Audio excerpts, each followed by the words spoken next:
आज हम लोग एनसीईआरटी का जो एक्सरसाइज नंबर है 1.8 ये करने वाले हैं। ठीक है, देखते हैं जरा सा क्या कहता है क्वेश्चन। एक चार्ज है यहाँ पर QA यानी कि 3 माइक्रोकुलम, एक चार्ज है यहाँ पर QB यानी कि -3 माइक्रोकुलम। ठीक, और दोनों के बीच की दूरी है 20 सेंटीमीटर। ठीक, और दोनों के बीच में एकदम मिड पॉइंट पर यहाँ पर एक पॉइंट है O, जहाँ पर हम लोगों को इलेक्ट्रिक फील्ड का स्ट्रेंथ यानी इंटेंसिटी कैलकुलेट करना है। ठीक है, तो कैसे कैलकुलेट करेंगे हम लोग, देखा जाए जरा सा। सबसे पहले एक काम करते हैं कि ये जो माइक्रोकुलम में जो चार्ज दिया गया है इसको पहले एसआई सिस्टम में हम लोग कन्वर्ट कर देते हैं। जब भी माइक्रोकुलम में रहे तो उसको क्या करना पड़ता है, 10 to the power into 10 to the power -6 से मल्टीप्लाई करना पड़ता है। तो इधर भी चार्ज हो जाएगा मेरा कितना, 3 into 10 to the power -6 coulomb. अच्छा, और ये जो दूरी है ये 20 सेंटीमीटर है। 20 सेंटीमीटर को मीटर में कन्वर्ट करने के लिए 10 टू द पावर -2 से मल्टीप्लाई करना पड़ता है। तो यहां से यहां तक टोटल मेरा 20 सेंटीमीटर है।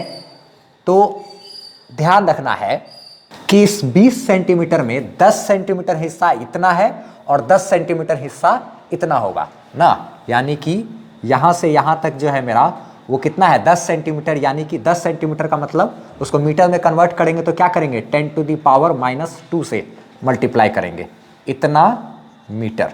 अच्छा, इधर भी कितना है, 10 सेंटीमीटर। 10 सेंटीमीटर का मतलब यहां से यहां तक 10 सेंटीमीटर का मतलब 10 सेंटीमीटर का मतलब क्या हो गया, 10 गुना 10 टू द पावर -2 मीटर। ये इधर हो गया 10 गुना 10 टू द पावर -2 मीटर, इधर हो गया क्या, 10 गुना 10 टू द पावर -2 मीटर। ठीक है, अब हम लोग आगे बात करते हैं, देखा जाए कैसे कैसे इसको सॉल्व करेंगे। तो इस पॉजिटिव चार्ज की वजह से यहाँ पर जो इलेक्ट्रिक फील्ड होगा सबसे पहले उसको कैलकुलेट करेंगे। हम लोग जानते हैं कि एक पॉजिटिव चार्ज की वजह से जो इलेक्ट्रिक फील्ड होता है वो बाहर की तरफ होता है। पॉजिटिव चार्ज की वजह से जो इलेक्ट्रिक फील्ड होता है वो किधर होता है, बाहर की तरफ होता है। ठीक है, तो इस पॉजिटिव चार्ज की वजह से जो इस पॉइंट पर इलेक्ट्रिक फील्ड होगा वो किधर होगा, ऐसे बाहर की तरफ।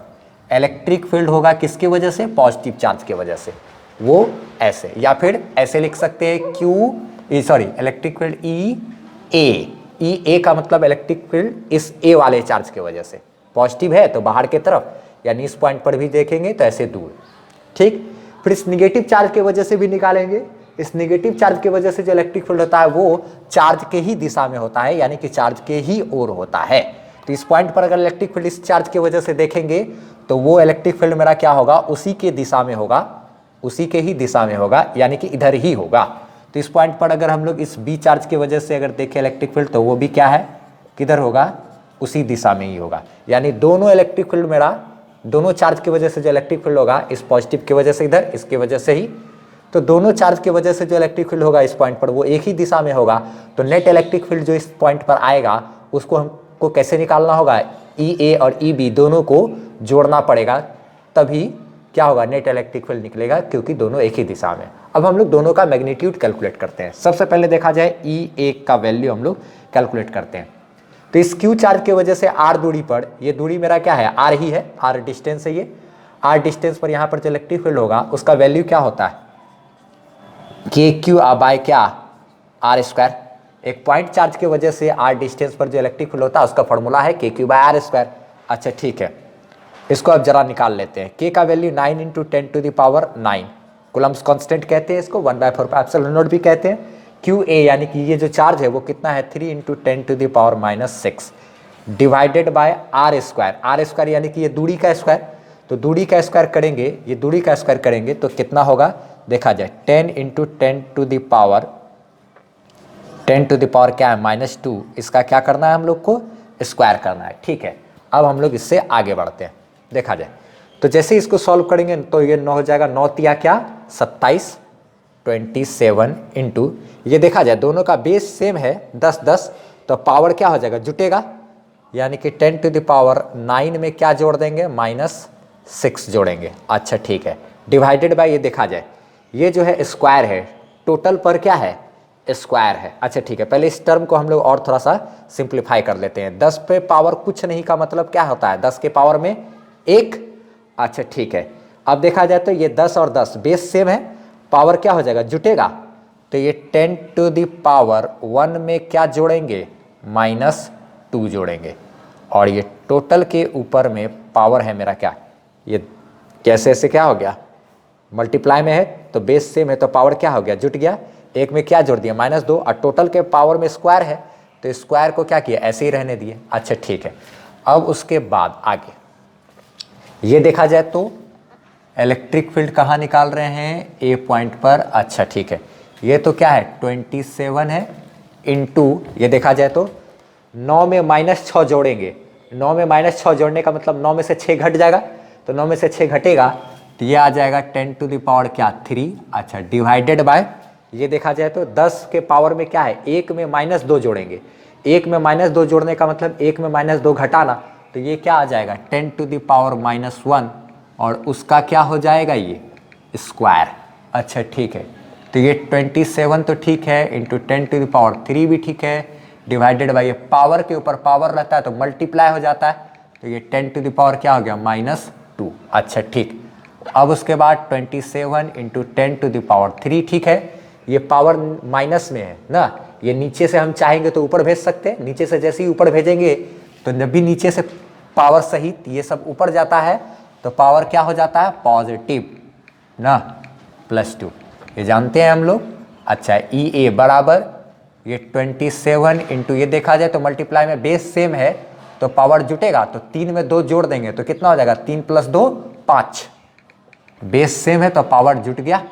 अच्छा इतना न्यूटन पर कूलम आया, ये 27 × 10⁵ न्यूटन पर कूलम आया मेरा क्या ई ए, यानी कि इस ए वाले चार्ज की वजह से जो इलेक्ट्रिक फील्ड होगा यहाँ पर ई ए सिर्फ वो आया।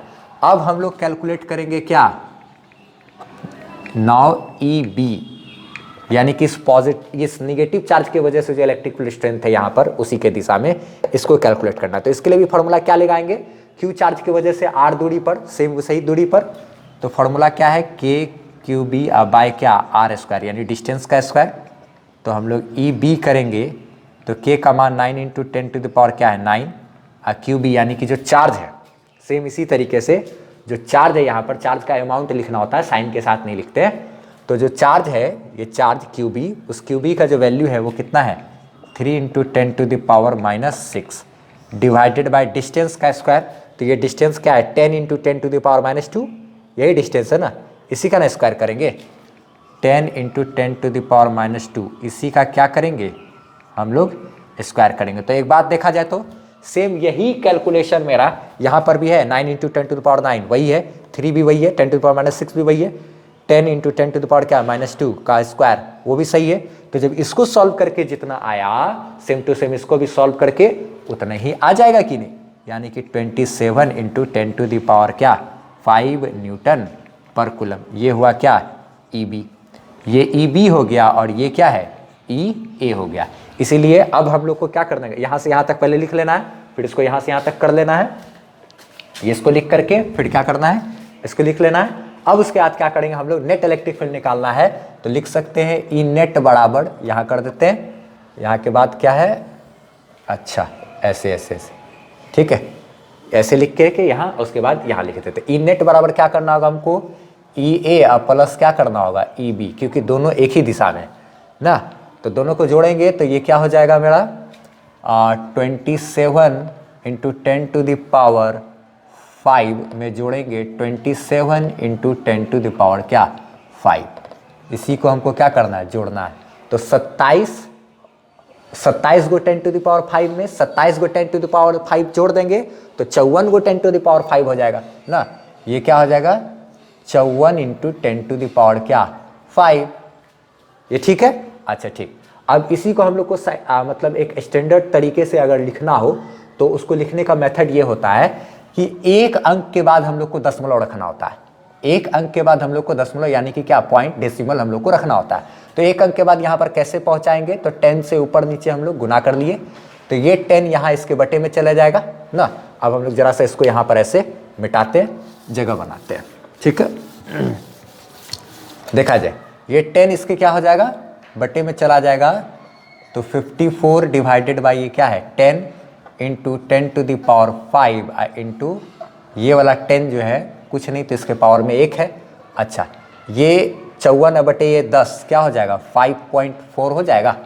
अच्छा गुना 10 पर पावर, ये बेस सेम है तो पावर मेरा जुटेगा, तो 5 में 1 जुटा तो ये क्या हो गया 6। अच्छा यही मेरा क्या हो गया आंसर, इतना न्यूटन पर कूलम।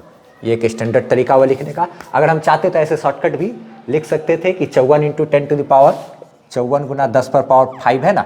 इसी में एक बात का ध्यान रखना है कि अगर क्या तो यहाँ पर ये कोई पॉइंट दिया हुआ नहीं है, तो एक अंक, अगर एक अंक के बाद अगर हम लोग यहाँ पर पॉइंट दे रहे हैं, यहाँ पे इधर से एक अंक के बाद अगर यहाँ पर पॉइंट दे रहे हैं, तो पावर जो है मेरा वो एक अंक से इंक्रीज कर जाता है। खैर ठीक है, सही समझ सकते हैं हम लोग। 10 से ऊपर नीचे गुना करके करने से कोई फर्क नहीं पड़ता है, 10 कट के 1 ही हो जाता है ना। तो 1 को इतना से मल्टीप्लाई किए तो उससे कोई फर्क नहीं पड़ा, लेकिन हम उसका एक बेनिफिट उठा लिए, इसके बटे में कर दिए, इसको ऐसे ही रख दिए, बेस ये पावर जोड़ दिए, ऐसे करके हम लोग एक साइंटिफिक तरीके में कन्वर्ट कर लिए, क्योंकि एक अंक के जस्ट बाद हम लोग को डेसिमल जो है उसको रखना होता है। तो इतना न्यूटन पर कूलम हमारा क्या हो गया आंसर। अब हम लोग बढ़ते हैं आगे 1.8 का ही कौन सा क्वेश्चन नंबर बी पर बात करते हैं। बी बहुत ही आसान है, बी को देख लेते हैं। अब जो है 1.8 का जो है बी नंबर है। बी नंबर क्वेश्चन में ये कह रहा है कि यही जो QA और QB जो लाइन है ना, इस लाइन का जो मिड पॉइंट है, इस मिड पॉइंट पर अगर हम लोग एक निगेटिव चार्ज ही एक चार्ज रख देते हैं, कौन सा चार्ज रख देते हैं 1.5 into 10 to the power -9 coulomb, अगर इतना चार्ज रख देते हैं तो इस पर कितना फोर्स लगेगा। अब देखा जाए 1.8 का ही जो बी नंबर है, उस बी नंबर में ये कह रहा है कि यही जो चार्ज जो है QA और QB, ये जो लाइन है, इसी लाइन के जो मिड पॉइंट पर हमने जो अभी इलेक्ट्रिक फील्ड स्ट्रेंथ कैलकुलेट किया, खैर ठीक है, उसी O पॉइंट पर अगर एक चार्ज रख दिया जाए 1.5 into 10 to the power -9 coulomb का, ये कौन सा, ये कैसा चार्ज है, ये एक निगेटिव चार्ज है। ये क्या है, एक निगेटिव चार्ज है। खैर निगेटिव हो या पॉजिटिव हो कोई बात नहीं है, हमको क्या बोल रहा है क्वेश्चन में कि इतना चार्ज को इस पॉइंट पर रख दिए, तो बताया जाए कि इस पर फोर्स कितना लगेगा। ठीक है, इस पर फोर्स कितना लगेगा। तो हम लोग एक बात जानते हैं, अब ये 1.8 का जो बी नंबर है उसमें ये कह रहा है कि ये जो QA और QB जो चार्ज है, इसको जो जोड़ने वाला ये जो लाइन है, उसका जो ए पॉइंट पर हमने अभी जो इलेक्ट्रिक फील्ड स्ट्रेंथ कैलकुलेट किया है, उसी पॉइंट पर अगर हम लोग एक निगेटिव चार्ज रख दे 1.5 इंटू 10 टू पावर -9 कूलम का, तो इस पर कितना फोर्स लगेगा, ये पूछ रहा है।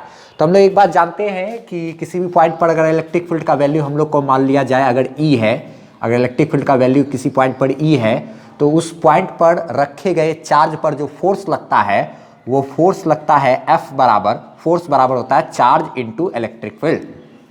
किसी पॉइंट पर अगर इलेक्ट्रिक फील्ड का स्ट्रेंथ है कितना E, और वहाँ पर कोई चार्ज रख दिए क्या Q, तो उस पॉइंट पर रखे गए चार्ज के ऊपर जो फोर्स लगेगा वो कितना लगेगा, चार्ज वहाँ पर रखा गया चार्ज अगुना वहाँ पर का जो इलेक्ट्रिक फील्ड स्ट्रेंथ है, वो दोनों को मल्टीप्लाई कर देंगे, उतना ही फोर्स लगता है।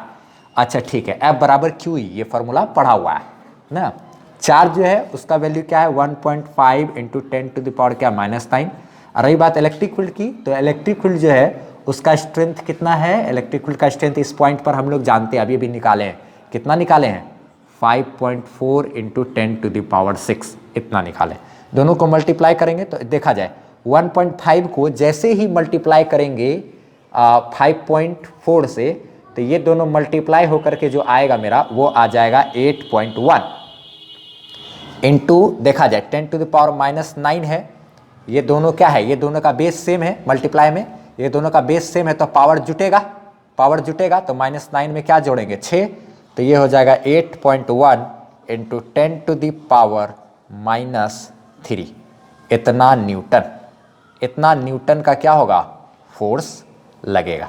ठीक है, इतना न्यूटन का जो ये फोर्स लगेगा, ये फोर्स किधर लगेगा, क्योंकि इलेक्ट्रिक फील्ड जो था, इलेक्ट्रिक फील्ड तो इस डायरेक्शन में था ना, QB के तरफ, तो एक निगेटिव चार्ज पर जो फोर्स लगता है वो इलेक्ट्रिक फील्ड के उल्टा डायरेक्शन में फोर्स लगता है, उल्टा डायरेक्शन में फोर्स लगता है, इसलिए इस पर किधर फोर्स लगेगा, टुवर्ड्स क्या QA, इधर फोर्स लगेगा ना, इतना टुवर्ड्स QA के तरफ जो है फोर्स लगेगा। और जो इलेक्ट्रिक फील्ड आया था वो इतना आया था, किधर आया था, टुवर्ड्स QB, ऐसे लिख सकते हैं कि QB के तरफ जो है वो इलेक्ट्रिक फील्ड स्ट्रेंथ आया, और जब इस पर फोर्स लगेगा, निगेटिव चार्ज पर हमेशा इलेक्ट्रिक फील्ड के उल्टा डायरेक्शन में फोर्स लगता है, तो इस पर जो फोर्स लगेगा वो किधर लगेगा, QB के ठीक उल्टा डायरेक्शन में, यानी कि इस डायरेक्शन में। ठीक है, तो अब क्या इस क्वेश्चन को अब इतना ही रहने देते हो, उम्मीद है कि थोड़ा बहुत इसमें समझ में आया होगा।